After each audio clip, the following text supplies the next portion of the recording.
Bueno, ya el doctor Peña hizo una muy buena introducción. Vemos dos casos clínicos hoy. Espérate, parece que estoy No se muteado. escucha muy bajo. Ya, ahí sí, muy buenos días a todos. Doctor Peña ya hizo una muy buena introducción. Hoy día vamos a presentar dos casos clínicos, así que le damos los agradecimientos al doctor Briones que nos facilitó estos casos. Sin más preámbulos, vamos al primero.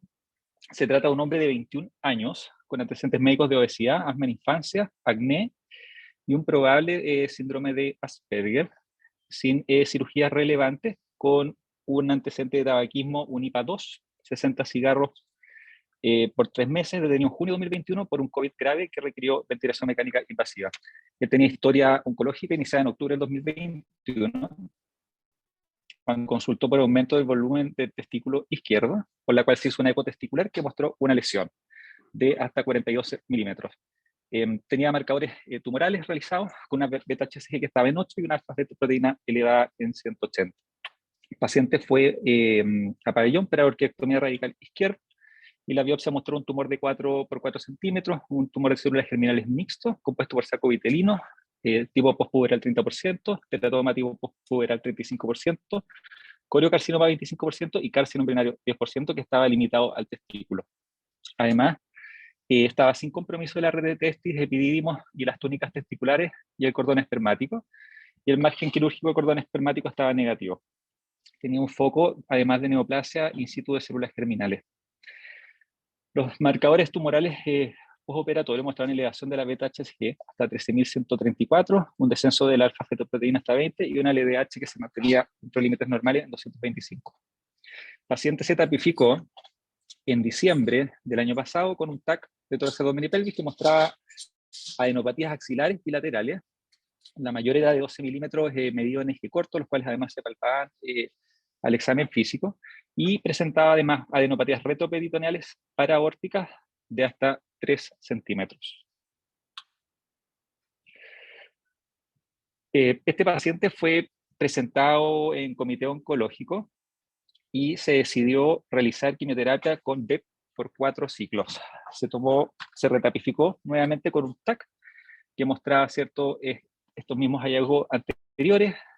Se tomó además una resonancia magnética de cerebro que resultó negativa y los marcadores tumorales, la beta-HCG seguía elevándose.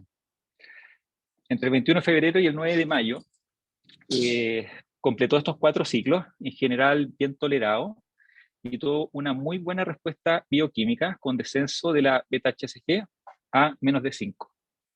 En junio se realizó un control tomográfico en la cual se describían tenues opacidades parenquimatosas con densidad en vidrios merilados, que eran bilaterales, de predominio peribroncovascular y además estaban hacia ambas bases. Persistían estas adenopatías axilares bilaterales, las cuales iban disminuyendo de tamaño, y asimismo habían disminuido las dos adenopatías lateroaórticas izquierdas, la mayor de 20 versus 47 y la segunda 17 versus 30 milímetros. Fue evaluado en julio en oncología médica. El paciente venía con una historia más o menos reciente de tos escasa, con dineas de grande esfuerzo, estaba en un ECOG 1 y el examen físico estaba normal. Mantenía marcadores tumorales negativos y fue derivado para evaluación por broncopulmonar, quien recogió una historia de tos seca que ya venía hace unas 2-3 semanas, que ya venía en aumento, en acceso, persistía esta dinea de grande esfuerzo, estaba con repercusión funcional, caminaba más lento que otros jóvenes de su edad, con un score de disnea de 2, subía 2-3 escalones, saturaba bien, un poco taquicárdico, el examen físico en general normal, y este TAC venía o sugería una neumonía organizante.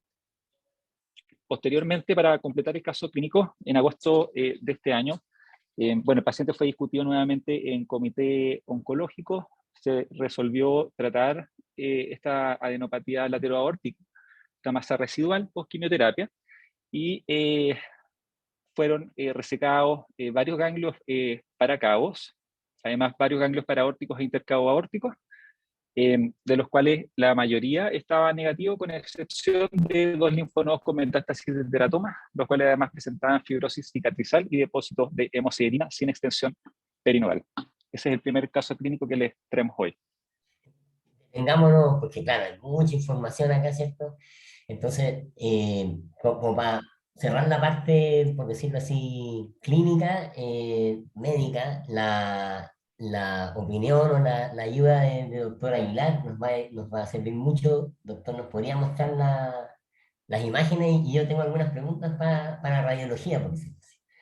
Así que, dele, doctor, debería poder compartir la pantalla, usted. Estoy compartiendo. Hola, buenos días. No sé si se ve la pantalla. No, Voy a dejar de compartir. Jorge, sí, eso. Ahí dejé compartir. Perfecto, perfecto. Ahí se veía rayo y se dejó de ver. Creo que se puede rescatar eso. Ahí estoy compartiendo de nuevo.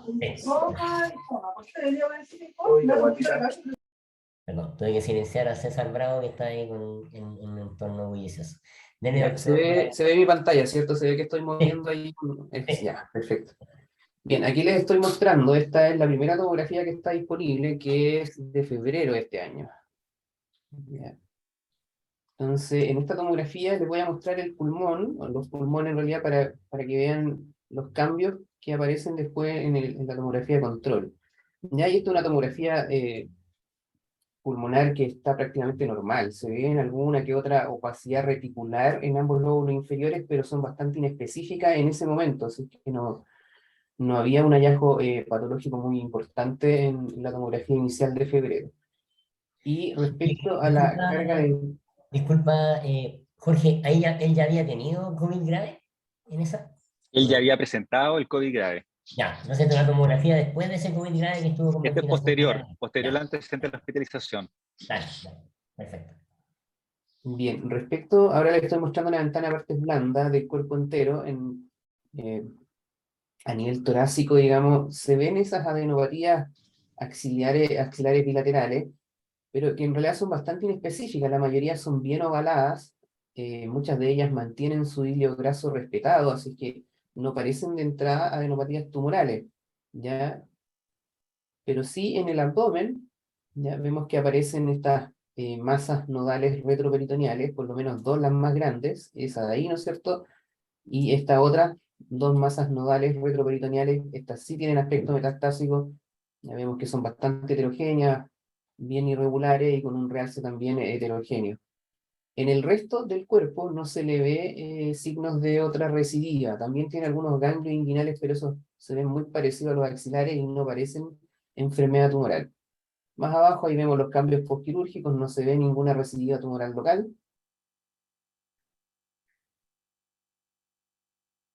Así es que su enfermedad metastásica básicamente era eso, la enfermedad nodal retroperitoneal lateral aórtica izquierda. Luego tiene un control de junio, del 29 de junio, donde acá les voy a mostrar la tomografía en ventana pulmonar para que vean los cambios que ocurrieron en ese tiempo.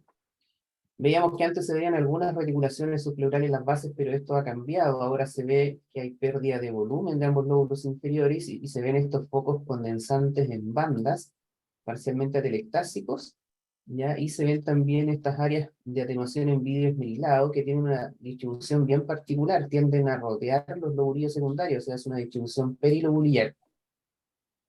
¿Ya? Esto es, claro, es una forma como se puede manifestar una neumonía organizativa, ¿no? Así que el patrón puede ser perfectamente una OP, Una y pregunta, veíamos que ¿qué el pasa aquí? estudio inmediatamente post-COVID no tenía esta alteración, así que esto apareció después. En ese caso, claro, ahí hay que pensar que puede ser una respuesta a la quimioterapia, ¿ya? Claro, yo no tengo claro la fecha de la quimio y Jorge, esto fue después de la quimio, porque en tu diapositiva hablaba de octubre y de noviembre, pero no sé si eso, porque en otros canales de febrero, entonces, esto es post quimio, ¿o no? Esto es post-quimioterapia. Ya. Exacto, más o menos 2 meses después. Ya, y Héctor levantó la mano, Héctor. Hola, gracias. Tengo 3 preguntas clínicas. El paciente era obeso y se ve que era obeso en el escáner. ¿Tuvieron que hacer algún ajuste de dosis con la quimioterapia? Segundo, ¿es importante el momento en que negativiza los marcadores en relación a al ciclo de quimioterapia? Y la tercera pregunta, ¿cuáles fueron los argumentos para llevarlo a una LALA? Ya, mira, se puso bien oncológico el tiro, Héctor, pero terminemos con la imagen. Una pregunta que tengo Sí. para Pablo es Termino si... un poquito para mostrarle nomás los cambios, la respuesta a la quimio. Si ustedes ven que los ganglios axilares prácticamente se mantienen iguales, y eso igual habla de que estos son otra causa y son bastante inespecíficos y no son tumorales. Ya. Pero vemos que aquí sí, los ganglios que veíamos sospechosos o del trama metastásico se redujeron considerablemente. O sea, el más grande, ustedes ven que se redujo en mucho su volumen. Y obviamente no han aparecido otras lesiones, otras adenopatías de tipo metastásica. Perfecto. Bien. Oye, y una pregunta, Pablo, respecto a lo que siempre a mí me queda la duda, respecto a cuando ustedes claramente pueden orientarnos en relación a linfonodos patológicos y no patológicos. Tú, de hecho, diste algunas claves, ¿cierto?, de la forma, del contenido, de la imagen interna, por decirlo así. Pero a veces se nos plantea el diagnóstico diferencial acá con linfoproliferativo. ¿Y qué tan diferente o qué cosas radiológicas pueden orientar más a que sea linfoma o linfoproliferativo en lugar de un tumor sólido cuando hay solamente ganglio? Claro, lo había dicho previamente, o sea, son ganglios que mantienen su arquitectura tomográfica normal, digamos. Están tal vez aumentados, ya, pero siguen siendo de una morfología bien ovalada y sigue existiendo un hilo graso con una buena relación entre la corteza y el hilo en el fondo. Entonces, no son adenopatías, por ejemplo, cuando uno ve adenopatías propiamente tales patológicas, en general tienden a ser más redondeadas, ya pueden tener o no tener realce, y ese realce puede ser o no heterogéneo, ya pueden tener cambios como necrosis, y eso uno lo va a ver como focos hipodensos en su espesor, como centro hipodenso. Entonces hay una serie de cambios que tienen los ganglios que uno lo hace sospechar, y que estas sí son adenopatías patológicas, y de acuerdo a la distribución, claro, si tiene múltiples, digamos, territorios, ganglios, uno puede decir que estas son patológicas y impresiona más un linfo proliferativo. Estas axilares bilaterales son reactivas y nosotros ahora la hemos visto harto, las pacientes con la posvacuna en el fondo se ven harta adenopatía y si se fijan las axilares izquierdas son más grandes y eso es muy común porque funcionan más el lado izquierdo. Así que estas parecen más reactivas nomás y no parecen patológicas. No sé si me explico con eso. Sí. Ahora, eso fue mi primera pregunta, y la segunda, si es que entre linfoma hay algo efectivamente del ganglio que oriente, o es solamente el tema de la distribución y eso, entre linfoma y Es tumor. solamente por la distribución, múltiples grupos ganglionares tienen estas características que la hacen ver patológica, digamos, pueden tener un realce que tiende a ser homogéneo, y es básicamente eso en que no encontramos otra causa que explique tantas adenopatías en el fondo. Ya, si solamente predominio de enfermedad nodal en múltiples territorios, a uno lo hace pensar más en una enfermedad linfoproliferativa. Perfecto. Muchas gracias, Pablo. Puedes dejar de compartir para que no esté ahí, tu pantalla ahí está permanentemente. Y aprovechando este caso que este joven tenía antecedentes de COVID grave y que efectivamente hizo después toxicidad con la quimioterapia, ¿cierto?, a nivel pulmonar, aprovechando que está Francisca, ¿cierto?, que es kinesióloga, yo quería preguntarle a Francisca cómo piensa ella que se habría, o sea, qué tanto se habría beneficiado a este paciente a lo mejor de la terapia física, ya sea después de su COVID, porque tuvo un COVID grave con ventilación mecánica, ¿cierto? Y o durante este tratamiento, que incluso había toxicidad pulmonar, se nos podrías contar un poquito del rol de Kine en eso. Gracias por venir, Francisca Madrid. Muchas gracias a ustedes por la invitación y poder hacer un poco más visible lo que hacemos y los beneficios que tiene la terapia física en este tipo de pacientes. Solo a modo breve de introducción, bueno, recordar que tenemos evidencias fuertes sobre que el ejercicio físico en este tipo de población oncológica nos ayuda a controlar la fatiga, a mejorar la condición física y también a mejorar la calidad de vida. Las recomendaciones internacionales nos dicen que tenemos que tratar de evitar al máximo la inactividad física en este tipo de pacientes y fomentar al máximo también la actividad física, tratando de seguir las recomendaciones que son 2 a 3 veces a la semana de ejercicio físico combinado, es decir, de sobrecarga y también aeróbico. También hemos visto que hay evidencia creciente y reciente sobre que lo ideal sería que estos tipos de pacientes que van a quimioterapia o a cirugía fueran a prehabilitación y se empezara a prescribir ejercicio físico previo a esto, ya que nos ayudaría a tolerar mucho mejor el tratamiento enfocado a que tendría una mayor masa muscular, y también sería un buen momento para poder educar a esta población acerca de promover el estilo de vida más saludable, disminuir los factores de riesgo como son la obesidad y el hábito tabáquico. Que probablemente si este paciente se hubiera logrado hacer esto, quizás hubiera modificado esto y hubiera tolerado mucho mejor, o no hubiera estado tan grave posterior al COVID.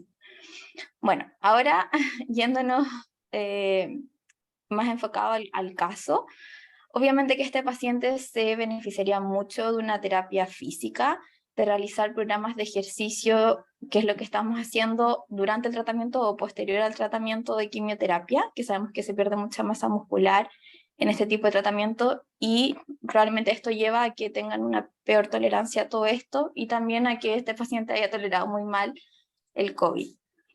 ¿Qué es lo que buscaríamos en este tipo de pacientes? Es que realicen programas de ejercicios de fuerza principalmente, ya que, como lo he dicho en varias oportunidades, es lo que más se ve afectado, intentando incrementar la masa muscular en programas de ejercicio de 8 a 12 semanas, en pacientes más desacondicionados como este paciente, tener supervisión directa 3 veces a la semana, y en pacientes que tengan una mejor condición física, poder verlo 1 o 2 veces a la semana con supervisión directa o indirecta.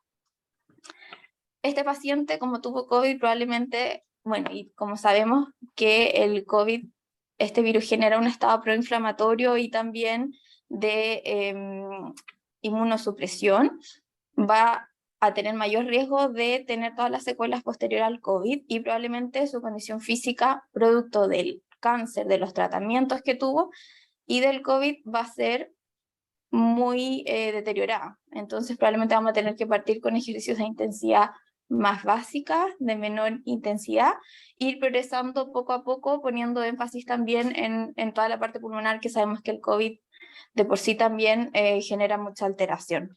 Así que sí o sí se beneficiaría, tendríamos que ir con cargas progresivas y viendo cómo respondería este paciente, pero sí tendría beneficio realizar ejercicio físico. No. Gracias, Francisca. Mira, nosotros en el Sótero hace un tiempo tenemos gimnasio ahí en la Unidad de Oncología, ya, con la Carmen. Y yo ya progresivamente estoy empezando a mandar a todos los pacientes. No, bueno, obviamente va a colapsar eso. A mí una vez me fue a buscar la jefa de salud mental del Sótero, me fue a tocar la puerta, así. Me dijo, oye, usted es el médico que más debería de salud mental del hospital.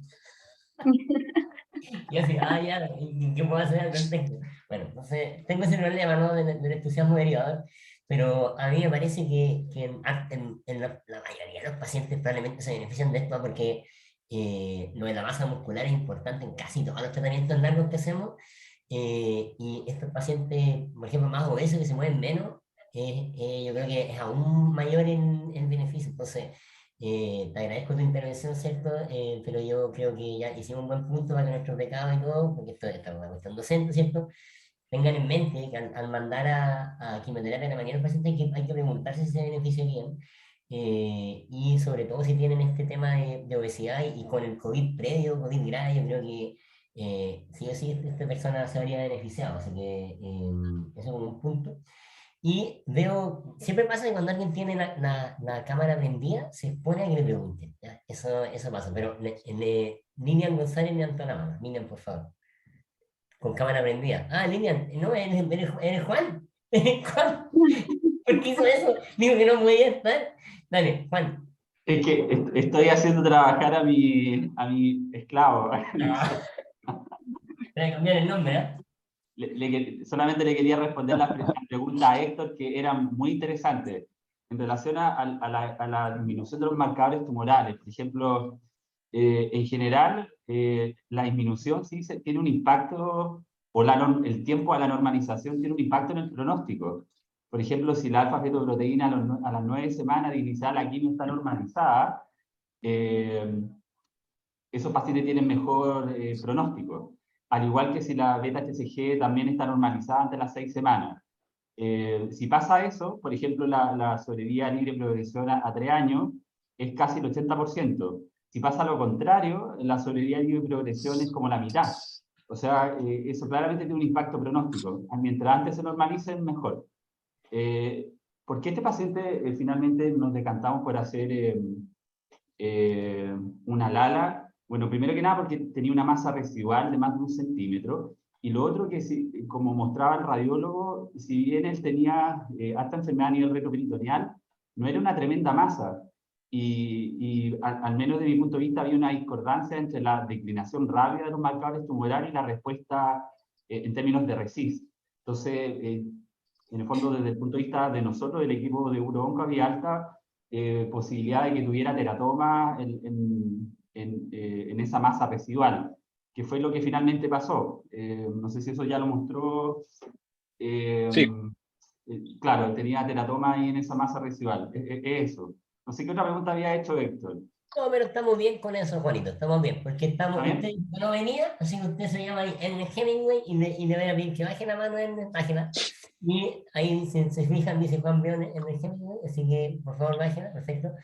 Y antes de que pregunte Diego Carrillo, que ojalá que su pregunta tenga que ver con el rol de trabajo social, porque vamos a hablar de eso, ahora. Diego Carrillo, vamos a hablar de eso, tranquilo, con la quimioterapia, tranquilo, eso, perfecto. Entonces, antes que pregunte Diego Carrillo, yo quiero... Apagó la cámara Gonzalo Muñoz, no puede ser. Cuando dije que al prender la cámara la gente le preguntaba, Gonzalo Muñoz apagó la cámara, eso es lo que quiero decir. Jorge Muguía... Me levanté a hacer algo, pero ya volví, dale, dale. No, eso no importa, eso sí son los pecados. Ya, ahí está, bueno. El Gonzalo Muñoz. Vamos a darle el pase ahora a Valentina Garrido, que es trabajadora social clínica. ¿Ya? Tú que eres uno de nuestros alumnos más destacados de la Católica en toda la historia de la universidad.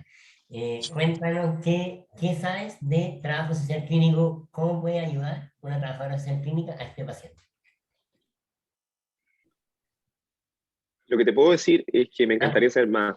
¿Viste? Fantástico, bien. Por eso que es un Sí. alumno destacado, Gonzalo Muñoz Anguita. Muy bien. Entonces, yo Sí, traje a me gustaría Valentina saber Garrido. más de lo que sé.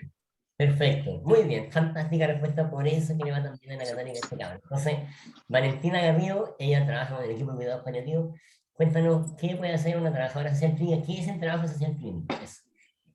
Mi pregunta era para la Vale también, así que si la puedo hacer antes para que conteste todo de una. Espérate, porque es mejor cuando le preguntan después, Ani. Dale, Ya, Vale. de acuerdo. Bueno, Así generamos bueno, diálogo. bueno, buen día a todos. Muchas gracias por esta invitación. Sí, primero para clarificar un poco qué es lo que estamos pensando como trabajo social clínico. El trabajo social clínico es una subdisciplina, una especialidad del trabajo social como disciplina de intervención y de abordaje, que interviene hace mucho tiempo en salud en distintos espacios, tanto salud pública como salud privada, ¿verdad? Pero la diferencia específica del trabajador social clínico, que a todo esto existe hace mucho tiempo en Estados Unidos, en Europa, en Australia, es una formación en donde nos enfocamos en la intervención directa con las personas, con los sujetos de intervención y con los familiares. Entonces es una propuesta también de intervención integral que considera a las personas en su contexto y se hace cargo también de los determinantes sociales de la salud y ver de qué manera eso impacta en la calidad de vida de las personas mientras transitan en un proceso de enfermedad. Entonces hay distinciones específicas desde cómo miramos a las personas al momento de trabajar con ellas, ya sea en contexto hospitalario, contexto ambulatorio, etc. Pero en el fondo es, en términos muy globales, ¿verdad?, de qué manera esta rama específica del trabajo social nos va a ayudar a mejorar la calidad de vida de esa persona en situación de enfermedad, identificando cuáles son los recursos internos y los recursos externos que tiene esta persona. Entonces, como en términos súper burdos, ¿verdad? Los recursos internos tienen que ver con cuáles son aquellas habilidades de fortaleza, los recursos que... la historia, por ejemplo, la historia de una persona con una enfermedad en particular, si es que ha tenido, por ejemplo, no sé, pienso en este paciente y el impacto que pueda tener la quimioterapia en su calidad de vida, si es que en su familia o en su círculo cercano ya ha vivido alguna otra experiencia de enfrentar una enfermedad que tenga estas características, este impacto en su calidad de vida. Todo aquello tiene una incidencia en cómo la persona transita el proceso de enfermedad. Entonces son, en términos muy globales, los recursos internos de las personas. Y también los recursos externos de las personas, que tienen que ver con los accesos a cuidado, con las ayudas técnicas que pueda o no gestionar, Eso pensando en personas en situación de extrema vulnerabilidad, pero también en personas que en el fondo en términos generales tienen recursos económicos, pero que no necesariamente dejan de ser personas vulnerables. Entendemos la vulnerabilidad de una perspectiva mucho más global, porque el impacto que tiene la enfermedad no solamente está determinado por la condición física o socioeconómica de una persona, sino también del impacto que esta enfermedad tiene. Eso sí, a muy a grandes rasgos de qué es lo que hace la intervención del trabajo social clínico. Y intervenimos y trabajamos en 3 distintos niveles. Eso ya da para otra conversación, pero en el fondo en el micronivel identificamos estos niveles, en la intervención microsocial, identificamos estos recursos internos, en el meso identificamos estos recursos externos, y en el macro la incidencia que tienen, por ejemplo, las políticas públicas y el acceso en la calidad de vida y del tránsito de esa persona y de su familia a propósito de la enfermedad que está padeciendo. Entonces esos son como 3 niveles distintos de intervención. Y en general en contexto, por ejemplo, hospitalario, que me imagino que es lo que les puede sonar más familiar, las intervenciones tienden o esperemos que empiecen a desarrollarse más de manera micro. Es decir, en el fondo, tradicionalmente los trabajadores sociales, al menos en el sistema público, se encuentran en sus oficinas y son los familiares los que van a hacer las solicitudes específicamente sobre recursos disponibles, por ejemplo, para enfrentar la enfermedad. Pero lo que estamos apostando con el trabajo social clínico es que también como profesionales esta disciplina se encargue también de transitar de ese espacio más resguardado, seguro, a veces seguro y a veces no tan seguro, en la oficina, hacia un acompañamiento con fines terapéuticos al lado de la cama de los pacientes, ¿verdad? Sí, donde ocurren los conflictos, mediar los diálogos, las conversaciones difíciles. Eso, en términos muy generales. Muchas gracias, Valentina. Ahora, yo creo que sobre todo en centros como la Católica, donde atienden gente de todo Chile, ¿cierto? Que para empezar hay gente que se traslada, ¿cierto? De ciudad para tratarse, que también tienen hartos segundos prestadores, ¿no? Que de ahí hay digamos, un sinfín de variables diferentes entre ellas. Acá en Chile, de dónde vienes, te determina muchas cosas, en servicio de salud, donde vengas, digo. También tienen estudios clínicos, ¿no? Donde también traen gente de diversos entornos, y todo esto está mezclado, ¿verdad? Con la población que también de la ISABRE, que están dando sus últimos cantos de cisne, ¿cierto? Probablemente, sin dar mensajes políticos, pero en el fondo igual existen, y una población súper heterogénea, que tienen distintos desafíos, y en los cuales, como tú bien dices, estos recursos personales y de su entorno van a tener distintas, digamos, desafíos. Y yo creo que lo que hacen ustedes es fundamental integrar los equipos oncológicos, pero vamos a pasar a la pregunta de Diego Carrillo, y después un par de César. Así que Diego, por favor. Gracias. Quería preguntarle a la Vale acerca de un problema que tenemos específicamente con estos pacientes que tienen cáncer de testículo, que es una enfermedad que se puede curar incluso cuando está diseminada, entonces es muy relevante tratarla. Y pasa en ocasiones que hay algunos pacientes que reciben su primera quimioterapia y después no vuelven más. Entonces, no sé si nosotros tenemos alguna herramienta en el sistema de salud para ayudar a estos pacientes que se pierden en una enfermedad que es tan importante tratarla, porque es posible curarla, tal como en la tuberculosis, pero que no tenemos herramientas legales para hacerlo como en la tuberculosis. ¿Me preguntas por una herramienta legal o algo que se puede? Herramienta legal específica desconozco. Englobo cómo lo enfrentaríamos, que yo no sé cómo hacerlo. Sí, absolutamente. Y aquí gracias, Diego, por la pregunta, porque en verdad algo que es súper importante para la labor del trabajo social clínico en particular también es la posibilidad de implementar y avanzar en el trabajo interdisciplinar. Entonces, por ejemplo, si yo recibiera un caso de esas características y tengo la información que me da respecto a la importancia que tiene el mantenerse en tratamiento, ¿verdad? Una herramienta que utilizamos desde el trabajo social clínico es la visita domiciliaria. Y la visita domiciliaria puede tener ese objetivo, que en el fondo es ir y conocer los por qué, las razones de la falta de adherencia al tratamiento, en el fondo, y trabajar y activar recursos necesarios para subsanar aquellas brechas que puedan estar ocurriendo para mantener la permanencia de esa persona en el tratamiento. Entonces, claro, ahí la herramienta de la visita domiciliaria puede ser muy buena, y eso en general, al menos en el servicio público, y esperemos que siempre sea así, se hace en dupla o en triada. Entonces yo podría ir a una visita domiciliaria con una dupla de psicóloga, de terapeuta, de kinesióloga, de terapeuta ocupacional, digo, para en el fondo evidenciar cuáles son los factores que están haciendo que esta persona como deje de mantener su tratamiento. No sé si con eso respondo, Diego. Claro, mira. Sí, perfecto, muchas gracias. Sí, o sea, yo creo que igual yo estoy sesgado, mi mamá es trabajadora social, mi mamá. Yo pasé toda la infancia acompañando en las visitas domiciliarias, que quizás no está bien, pero bueno, iba para allá, me ofrecían jugo. ¿Usted quiere jugo? Y yo, sí, ya, bueno. Pero la cosa es que, sí, pues, todas estas cosas de adherencia y del entorno, ¿ah? Y esta cuestión que nosotros jamás hemos visto, que muy poco que tiene que ver con ir a ver dónde vive la persona.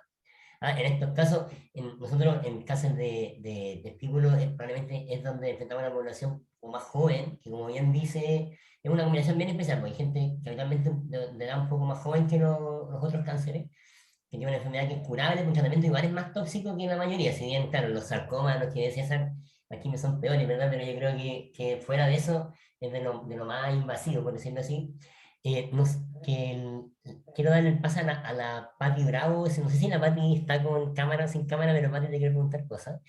Y antes de eso, responderle a mi amigo César, que puso ahí qué desafíos venden en interdisciplina, más allá de la que hacen los médicos tratantes, claro. Y ahí, perdona que responda directo, pero yo creo que en verdad la interdisciplina no es hablar entre médicos, o sea, como el radioterapeuta con el cirujano y el patólogo, como lo veo yo, eso no es interdisciplina, eso es darse vuelta entre los doctores. Pero para la interdisciplina verdadera, como lo veo yo, hay que meter otros profesionales. Por ejemplo, yo tendría trabajadoras sociales en los comités, que se levantan a mí, obviamente. Lo que pasa es que hay que levantar la necesidad. Nosotros podemos, como dice Diego, los pacientes se pierden. Claro, pero muchas veces se pierden y ni siquiera lo vimos venir, así como dicen del estallido.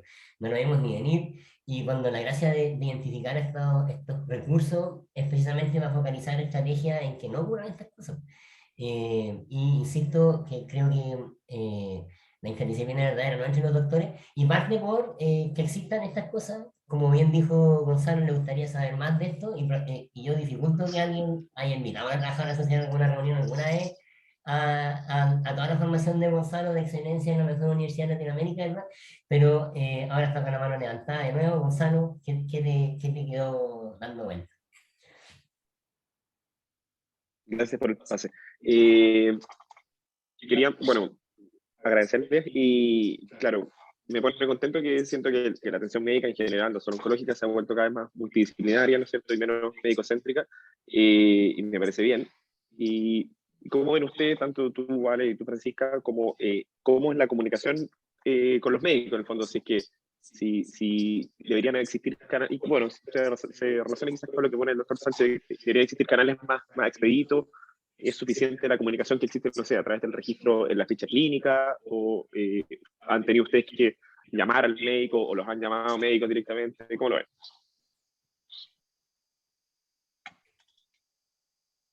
Te dejo, Frank, quizás partir porque no quiero robarme toda la palabra, pero puedo complementar.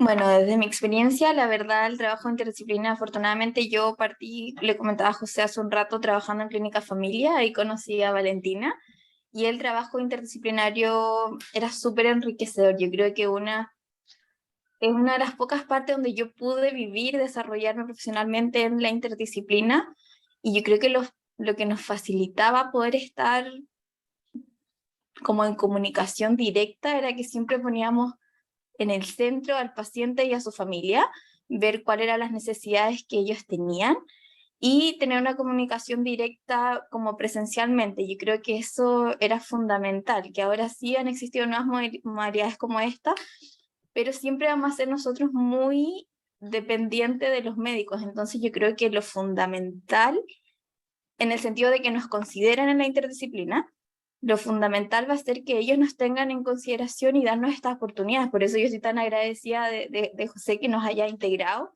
para poder mostrar finalmente qué es lo que hacemos, pero yo creo que es un desafío mayor. Ahora que estoy trabajando acá, nace mucho del profesional fuera del área como de medicina, sino que del resto de los profesionales de la salud, ir buscando estas oportunidades, ir demostrando también con hechos, con comunicación constante, y eso nos facilitaría un montón poder ir trabajando en equipo, pero es algo que es un desafío para nosotros, los profesionales de la salud, no médicos, poder participar en un equipo interdisciplinario, pero que cuando se logra hacer, la verdad es que los frutos y los resultados son maravillosos, y el paciente lo percibe también.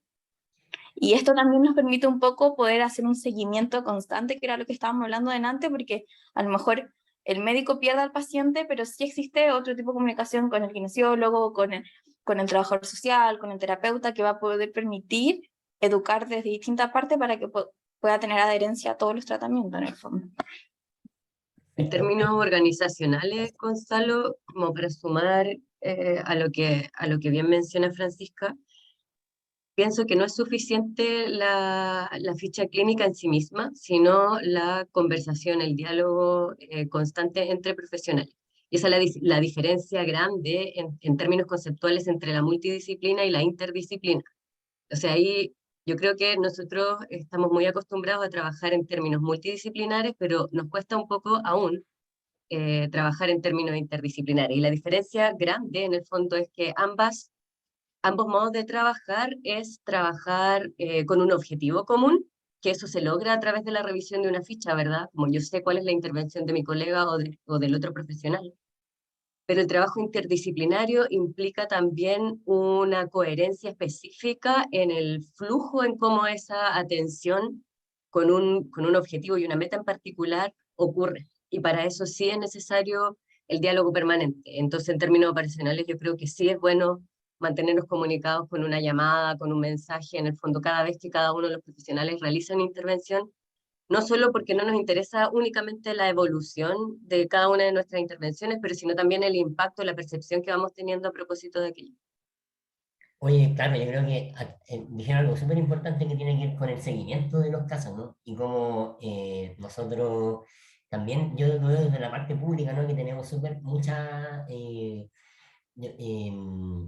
claro, escasez de recursos, pero en verdad, como dice un tomador de decisiones de África, que me olvidé el nombre, en salud, en verdad, siempre los recursos son escasos. Entonces hay que actuar siempre así, porque aunque ustedes estén en la salud privada, igual los recursos van a ser escasos, y los polis reventados igual, ¿cachai? Igual César llega a las 8:30, llega a las 8:30, viendo puro poli, entonces me dicen, no digo que no tenga que hacer, pero siempre los recursos son escasos, y la organización del uso de los recursos siempre va a ser mejor cuando tú tomas en cuenta el aporte también de otros profesionales, porque también te van a ver el paciente de otra mirada, ¿cachai? Entonces, por ejemplo, el seguimiento de esta persona que tuvo toxicidad pulmonar, claro, nosotros nos vamos a ocupar de los marcadores tumorales, hijos, biones, nos vamos a ocupar del escáner, pero ¿quién va a saber cómo está la fuerza de esa persona? ¿Sabes? Por decirte algo, ¿cachai? Que, digamos, el hecho de seguirlo interdisciplinarmente, en verdad te permite saber mejor cómo está el paciente.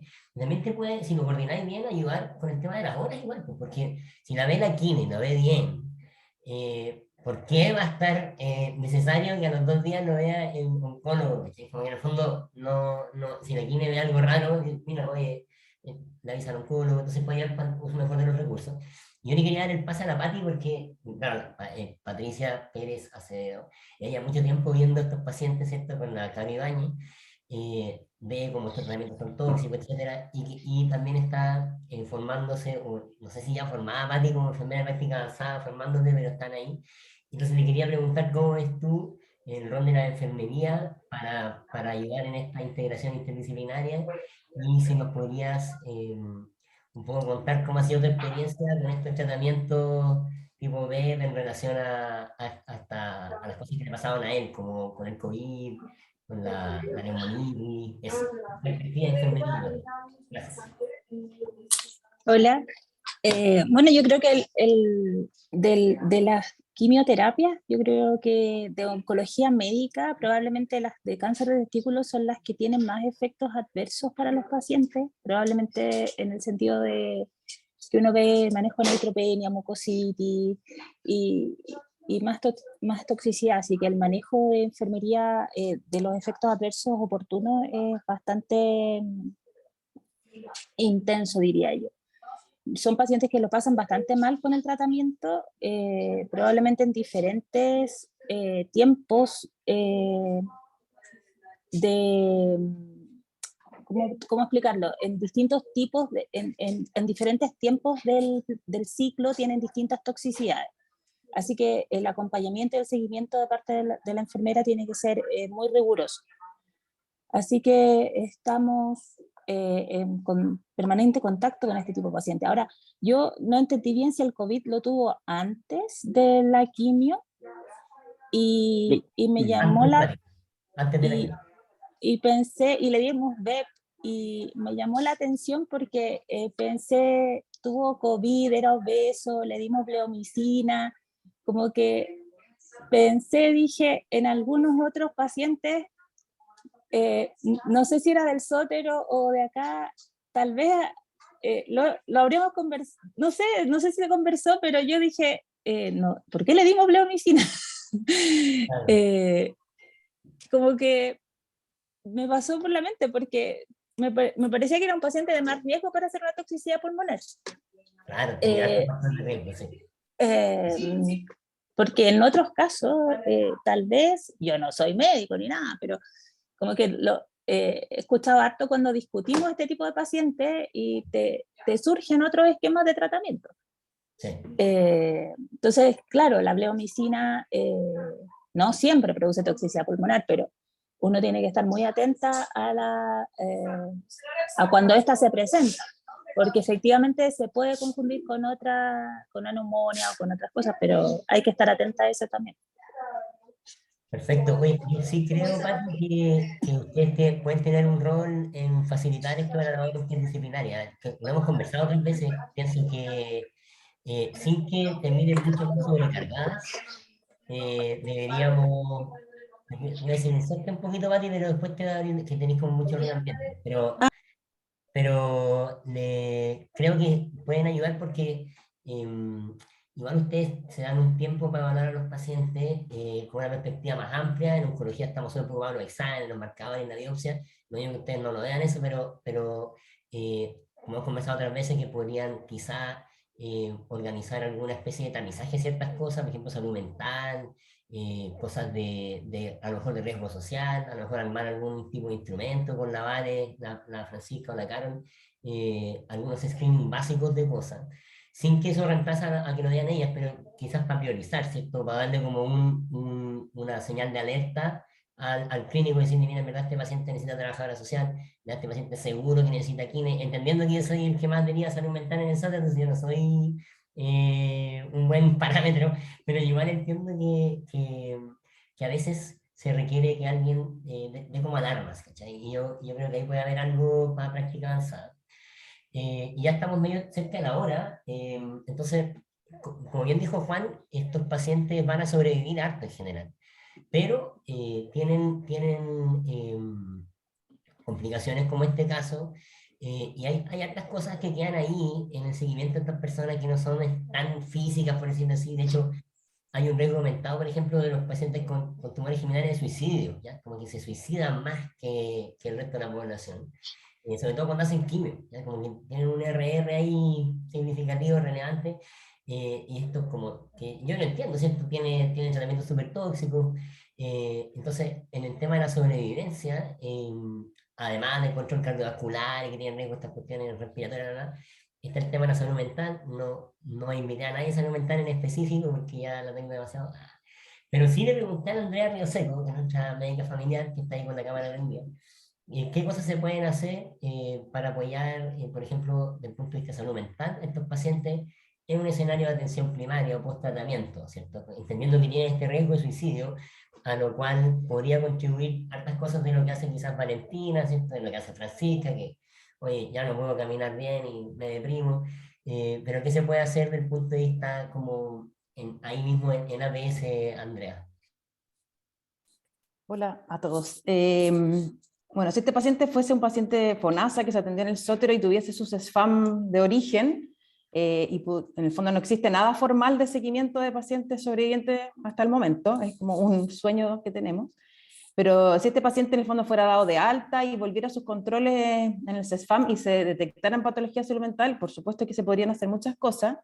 A mí me quedó dando vuelta este diagnóstico entre signos de interrogación de Asperger. Yo no sé muy bien si eso es una sospecha como durante el tratamiento oncológico, no sé de dónde salió y por qué lo sospechan, pero en el fondo ha sido un paciente que tiene un trastorno depresivo leve, moderado, que es manejable como por un equipo de atención primaria, ahí tiene acceso en el fondo a fármacos, a psicoterapia, a talleres grupales, en el fondo que dependen mucho de cada uno de los centros que se ha implementado, pero hay de yoga, de relajación, etcétera.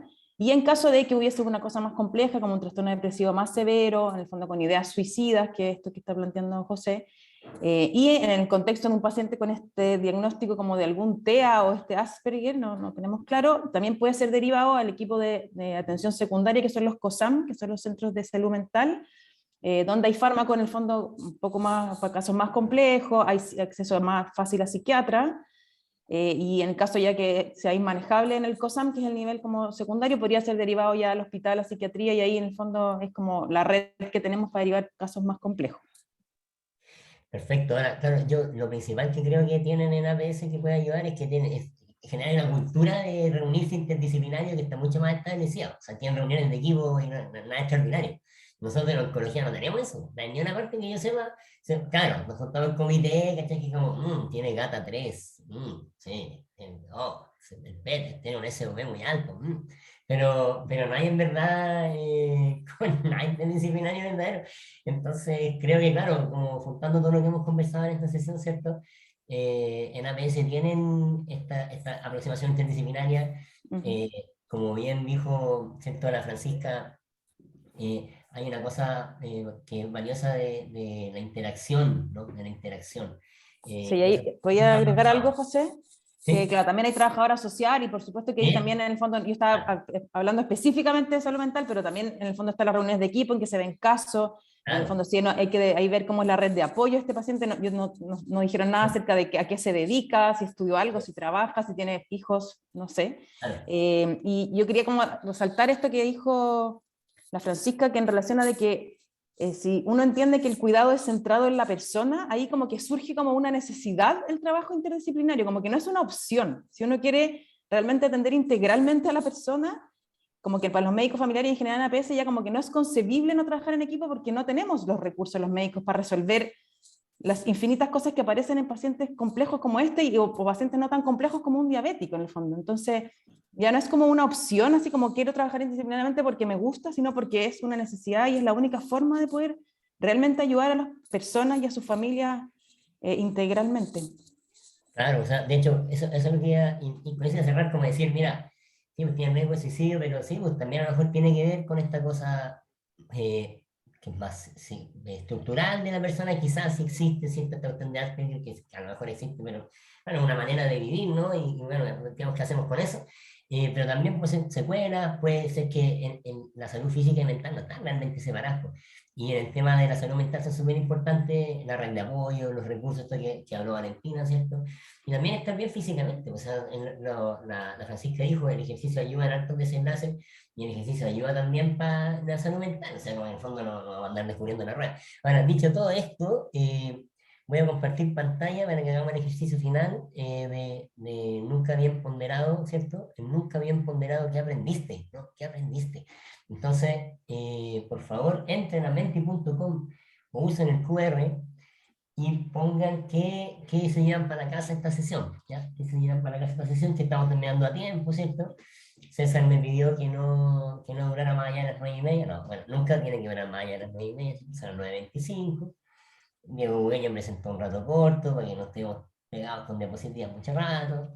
¿Y qué aprendieron para que vayamos cerrando, ¿cierto? Eso. Entonces, alguien puso interdisciplinario, alguien está empezando a trabajar. Vamos a dejarle un minuto, ¿verdad? Conceptos clave, no tienen para qué explayarse mucho, pero hacer eso. Y eso, bueno, no sé si César se quedó dando vueltas con quién es trabajadora social ahora en ONCO, yo creo que sí, César, en el momento. A ver, hay 3 personas ya. Sí. Sí. César, ¿dijiste algo? Sí, sí, que justo ayer con Cintia, que está ahí, acá en Cinetena, estábamos hablando de esto. Y no, yo le hice una larga exposición a ella con una revisión de la literatura de 3 horas, pero para resumir Sí. y defenderme. Claro, la oncología mezcla este tema de lo agudo con lo crónico. Entonces, tenemos no sé, es una deformación, formación. Hay cosas que uno tiene que hacer nomás y es bueno que la hagamos, otras que no, como los cirujanos, bueno que operen bien. Y los oncólogos parece que es bueno que podamos indicar un tratamiento y estamos en lo agudo tal vez entrenados regularmente y tal vez en lo crónico nos perdemos un poco. Y tiene que ver tal vez con este enfoque que va un poco más allá de salvar al paciente y de hacer que los marcadores bajen, como te decía. Ahí nos falta, yo pienso que hay un espacio ahí de mejora.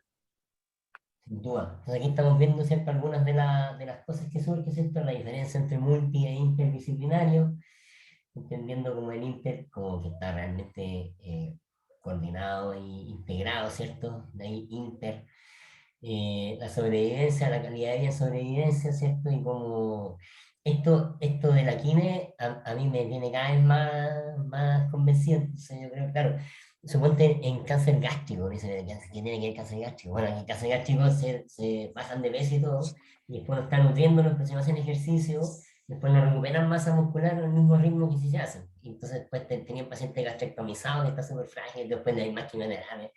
Entonces, como la quine te puede ayudar, no solamente uno piensa a lo mejor, no sé, pues, cáncer de pulmón, ¿cachai? No, pero en verdad, incluso tumores digestivos ayuda. El tema del contacto, ¿cierto?, directo es importante, que ahí yo creo que se va haciendo como cada vez más ineludible, sobre todo porque intentan tratar a estos pacientes que son complejos. Y como les decía, en la católica, creo que seguro que sea Mondaca o alguien sabe mejor que yo, pero ¿cuántos serán segundos prestadores? No sé, 15, 20%, no sé cómo será en la quimio, pero un porcentaje que no es tan chico. Y que claro, que ahí el tema de los recursos personales y de la red de apoyo es súper importante, ¿no? Y me gusta mucho que los haya podido introducir, ¿cierto?, esto del trabajo social clínico como un área que nos puede ayudar cada vez más, ¿no? Entonces, dicho esto, dejo de compartir, dejo de grabar, le agradezco a nuestras invitadas y les deseo un excelente fin de semana, faltando 2 minutos para el final de la sesión extraordinario. Timing, que les vaya bien.